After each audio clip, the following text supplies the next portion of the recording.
says, I'll give you an example. I've got an older brother. He doesn't say that the two brothers are like one, or he looks at the two brothers as one. Yet God says that when a man leaves mother and father to go and marry, right? And that marriage, that covenant, these are big words, the promise, the covenant, the union of the two allows the two to become one flesh. That's massive, all right? That there's a purpose for it. Because that union is also an example of our union with God. Book of Malachi, God says he wants people to raise godly offspring. Now, some people won't have kids and that's fine, but I'm just talking generally, right? Another time he tells the people of Israel not to marry the foreign nation's women. Now, is it because God's racist? No, God made everyone. The idea here is that God knew that these people worshipped other gods.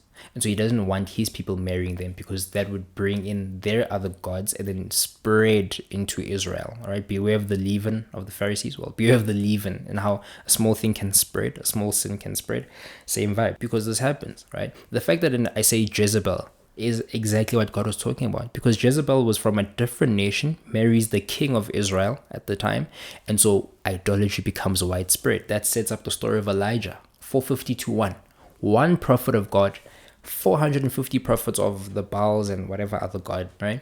Because in marriage, we're gonna go there. Adultery, right? Adultery is you in marriage, you're in the marriage bed, you're making the marriage things happen. I don't know, I'm not married, but you step out of the marriage bed and you go, and you want to practice marriage things with someone that you're not married with. All right, that is why in the Bible God connects human adultery and people worshipping other gods, idolatry, and he connects them and makes them the same thing. The human adultery is like the idolatry we have with other gods, right? In that you have your marriage bed, but you want to step out.